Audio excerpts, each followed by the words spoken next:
ladies and gentlemen.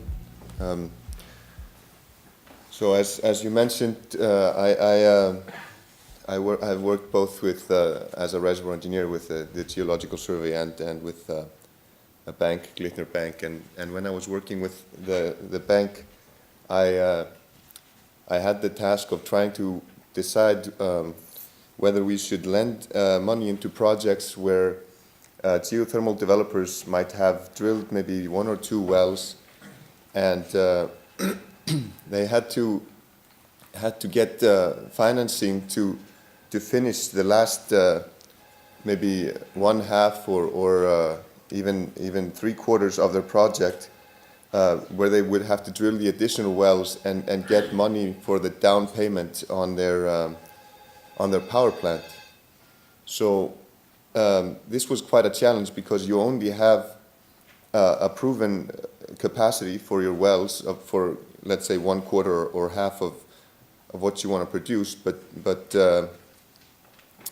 and so there's a lot of uncertainty involved whether your next few wells will actually suffice for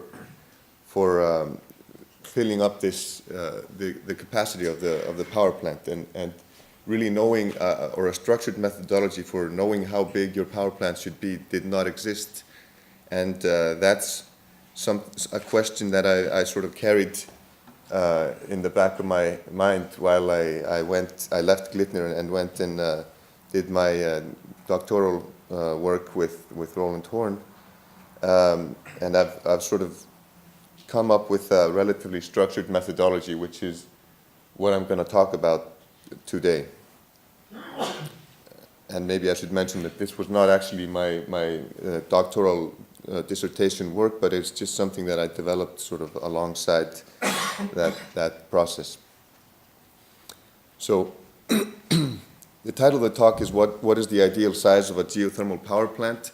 And in fact, it's really about what is the best way that we can produce, what's the economically best, most viable way for us to produce electricity from a geothermal resource. So let's just begin by looking at the geothermal development timeline. And this timeline usually, and we might have seen this a few times before in this conference, it starts by exploration and feasibility studies where you might do a lot of geological surveys and maybe drill 1 or 2 wells. And then you come to this decision point that I mentioned before, where you need to put down a payment on a geothermal power plant when you still don't really have all of the wells that you need to provide energy for that power plant. So that you put down the money, and then maybe 1 or 2 years later you actually have the power plant constructed, and then you operate for a few years, and now you get all the data and you realize and you can see whether you can actually provide enough energy for this power plant, and maybe you will come to the point where you realize, okay, this resource is actually a lot bigger than I thought it was, and you might decide that you want to expand your power plant, and you have another decision to make, and this time your decision is a lot more informed, you have a lot less uncertainty, so this decision is easier in a sense to make, especially with respect to the size of your power plant. So then you build your extension, and then you operate again, and you might even want to build a third phase. So let's have a look at a few variables during this process. In the beginning, let's just look at the cost. So as you are deciding that you want to build your first phase power plant, you need to put down a lot of money, and that's this high upfront cost that has been discussed and in this conference and at length in the past about geothermal, which is really a hindrance to getting it going. And then the cost levels off a bit, and then it increases again when you build your second phase. And really the question is, how should we distribute this cost? Should we maybe build a small power plant in the beginning and then gain data for that sort of tells us how big the reservoir is, and then maybe put down more cost and build a bigger phase or a bigger power plant in the second phase? Now we can also look at the way that the data is accumulating. So the data is accumulating as we are in the operational phase. So that's where we are really seeing whether we have enough energy to support these power plants. And we can also look at the revenue. So understandably, the revenue comes in as soon as you have your power plant online and you're generating electricity that you can sell. And one other viewpoint that I can highlight here is our uncertainty about the size of the resource. So at the first stage, we have a large distribution in our estimate for the size of the resource. And at the second stage, that uncertainty has reduced, and even so at the third stage, we more or less might know exactly how big our resource is, and we can make more informed decisions. So, so this is sort of an introduction to the problem that we're looking at, and the question that I'm really trying to answer is, how should we be producing from these reservoirs? Should we be producing something like what I've showed here, just go up to some, in one step, just find out what's the optimal size of the power plant, produce at a constant rate for some X amount of years. I don't really know how long, but there have been numbers like 40 years, which is what many companies work with. 100 years or 300 years is what we talk about in the context of sustainable energy. So the question is, how do we start the production? How do we carry it out during the whole time, and how does it end? Do we just turn off the power plant, like we show in this picture, or do we maybe build up in these modular phases? So we build up the power plant capacity in maybe 3 or 4 phases, like I show in this picture, and then maybe we ramp down again in a few phases as we realize that the resource is starting to drain and it's not economical to maintain full production capacity anymore. And one other option here would be maybe to build it up in 2 phases with a long production period in between, and then maybe end the production by just stop not drilling any more makeup wells and just let the production capacity just fade down as the wells decline in their capacity. So regulatory or legislative guidelines sort of push us to try to produce in a sustainable manner, and that's, I think, it's a good philosophy, but the problem about that is that we don't really know what the sustainable production limit is beforehand. It's really, number one, it's really hard to measure, and we can't really know it until we've produced from the reservoir for a long time. And it's also just rather poorly defined what the exact sustainable limit is. And in my opinion, the sustainable production limit depends on how you produce from the reservoir. So it will vary depending on the production strategy that you took. Okay, so we have a little bit of a chicken and the egg problem. But why should we even care about this? Well, first of all, it's in the economic interest of the developers and the shareholders, and in case of geothermal, there's in a lot of the times it's municipalities or states that actually own the resource, or even if they don't own the resource, they will usually make some sort of revenue through taxes and other things. So it's really a social responsibility for us to try to maximize the long-term utility of geothermal resources. And in that sense, we are both trying to maximize economical viability, but we're also trying to maximize the sustainable production from the resource. So keeping that in mind, we don't want to be too aggressive. We don't want to ruin the resource by producing too much from it, but we also need to be careful to not be too passive. I mean, it is the responsibility of those that are trusted with the resource to make the most of it. And what I think is something important that sort of came out of my thinking about this problem is that improved at least my own understanding of decision making in geothermal development, and I'd looked into this for a little bit before, and I think there's some new value or new points that can be brought into the discussion regarding how we carry out the development of our geothermal fields. Okay, so here's my suggestion for how I can solve this problem. I built a relatively simple financial model for how we produce from a geothermal resource, and linked that to a relatively simple model for what the geothermal reservoir, how it works, I guess. So I put that into a mathematical framework, and then ran that through an optimization code to find what the optimal size of your power plant would be, and in fact it decides how many wells you drill every year and how much energy you produce every year. So it's not only the size of the power plant, but the megawatts that you produce from the reservoir as a function of time. And in a sense, we try to optimize the profit from this geothermal operation. Okay, so I'm just going to go briefly through how the model works. So this is the conceptual model of the geothermal reservoir. So the main reservoir has some stock of energy within it, and that main reservoir is in contact with a very large aquifer that feeds fluid into the reservoir. It might be a little bit colder.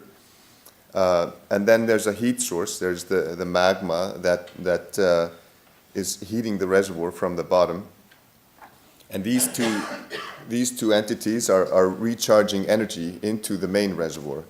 So when we come to an untouched geothermal reservoir, there's a balance in between these two. So there's no recharge into the geothermal, no net recharge into the geothermal reservoir.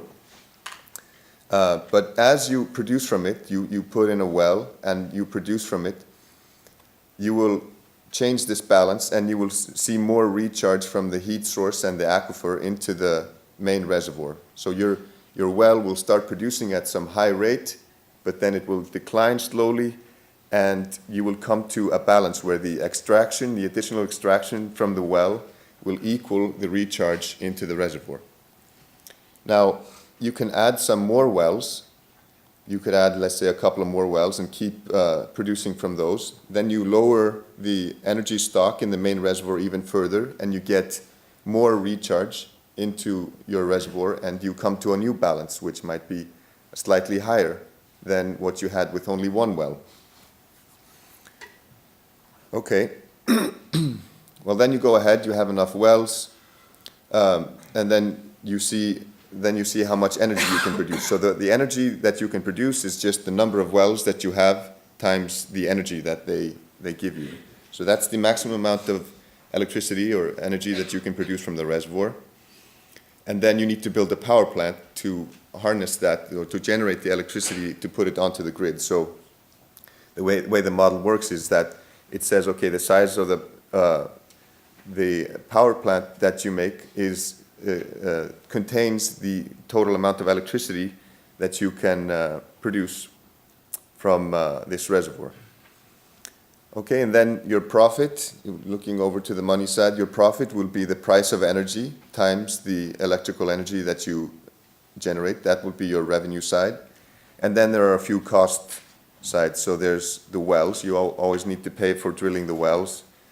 You need to pay for drilling the power plant, and the bigger the power plant, the more the cost. And then we have to pay for operation and maintenance. So that's my work and some of my friends from this geothermal reservoir or this geothermal site. So we always have to take our share, of course. Okay, so just having a brief look at how the math works. This is just the same as I was mentioning before. We have the profit, which is the revenues, the electricity generation. We have well cost, the power plant cost, and the operation and maintenance cost, and then that's all multiplied with the discount factor, which is just taking into account the time value of money. A a dollar today is worth more than a dollar next year or tomorrow. So that's our profit, which we are trying to maximize. And we need to condition this equation to the reservoir energy balance, that model of the geothermal reservoir, which says that you always get more recharge as you draw down the main reservoir and these things. So well capacity, you need to drill enough wells to generate the electricity that you need, and you cannot generate more electricity than the power plant allows you to. Okay, so that explains the model, and now I just want to go through a couple of examples of how you can use this model to gain some insight into how you might want to produce from a reservoir. The first example I'm going to use to look at the connection between a power plant size, the power plant size that you choose, and sustainable production. And in particular, I'm going to compare a scenario where we figure out what the maximum sustainable production from a hypothetical reservoir that I made. So we compare the effect of producing at the maximum sustainable rate all the way through the life of the project, versus if there's no cap on how much energy you can produce, and you knew the size of the reservoir and you just maximize the profit that you can get out of producing from this reservoir. So the first step in this process was to understand what the maximum sustainable production would be from the reservoir. So you can do this by just looking at taking this hypothetical reservoir that I made. I gave it some physical parameters, and I looked at the sustainable production limit as a function of the number of wells. So like I mentioned before, if you put in more wells, you get more recharge and you get more production from the reservoir. So as we can see here, well, you can imagine in this case that if you have an infinite number of wells, you will have a lot of cost related to operation and maintenance. So if you have a lot of cost related to this, you would want to reduce the number of wells until you come to some sort of equilibrium of revenue versus operation and maintenance. This would be the maximum sustainable production that you get. The other extreme case, you can have 0 wells, and then you want to add wells until you make the maximum amount of profit that you can take. But in this case, you always have to pay for a new well. So this brings you to the minimum sustainable production limit. But if someone gave you a well or a reservoir with the number of wells that was somewhere between these 20 and 37, which are the bracketing cases here, you wouldn't want to pay money to get another well, but you wouldn't also take wells out of operation, but you would just stick with what you have, and that's the sustainable production limit. And this is the realistic scenario of what usually happens. That's to say that we have an energy resource that has additional capacity beyond the sustainable production capacity, so we have an incentive to drill more than the minimum amount of wells that we would want to produce. Okay, so looking at the first scenario where we have a sustainable or a limit on the power plant size, which is the sustainable production limit, and that's the minimum limit that I mentioned on the slide before. And in this case, we would just produce for a number of 100 years at this constant rate over here, and so that's the blue line on the graph here. And then we can have a look at the number of wells that we drill, which increase slowly during the lifetime of the project, and in the end we hardly have to add any wells to maintain full production. The stock in the reservoir is slowly declining and the recharge is slowly increasing. Okay, so this is the optimal way to produce from a reservoir with this limit on the power plant size. Now if we look at the case where there's no limit on the power plant size, we get this scenario. So the axes are all the same.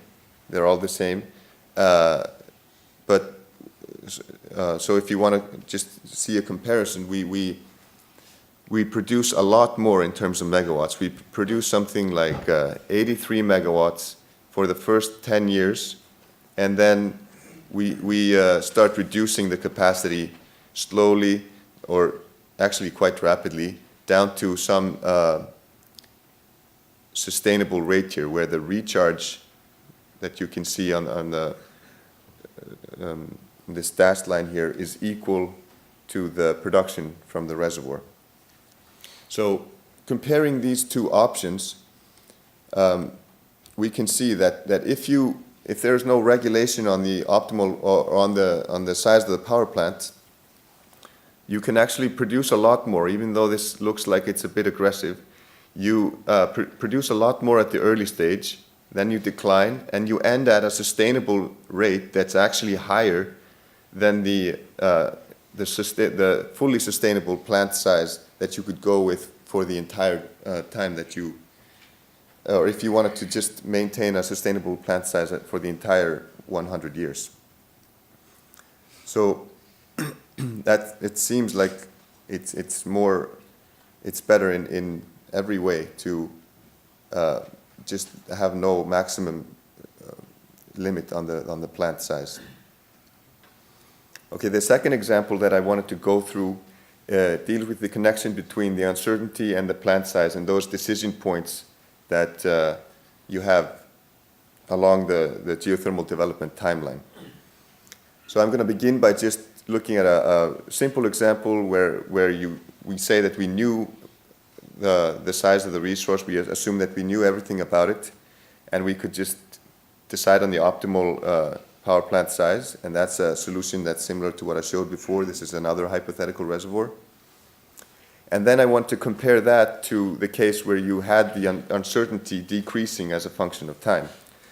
So the way that I modeled that was I made this decision, or this scenario tree where we need to decide on the size of the power plant at stage 1, and then there are many different scenarios, and for each one of these scenarios there's a new decision about the size of the power plant at the second stage, and there's a lot less uncertainty involved there, and then the uncertainty decreases even more for the third stage, and so on.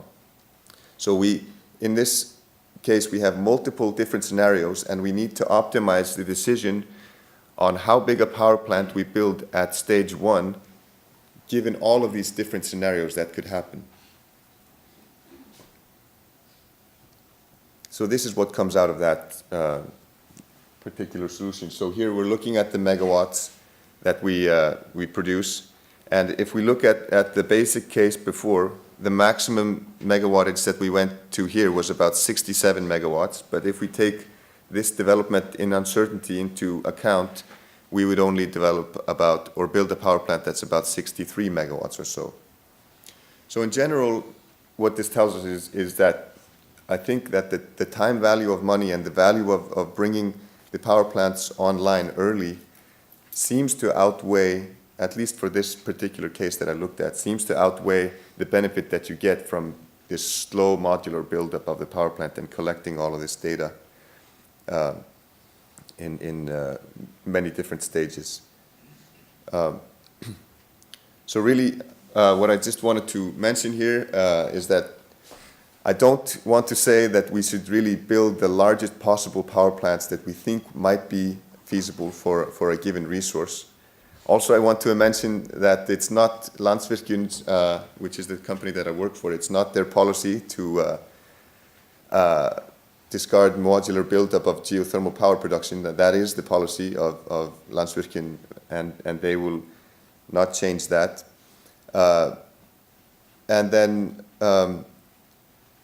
I don't want anyone to take away from this that I'm saying that geothermal power production is unsustainable.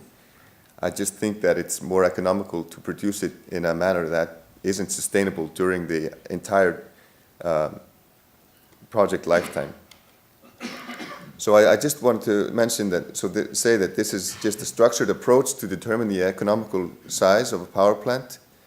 The method links a simple reservoir model and a profitability model. if we have quantifiable uncertainty estimates, then those can be implemented in conjunction with this model, and more assumptions should be taken into account. For example, something about environmental cost, and these could be incorporated into the method.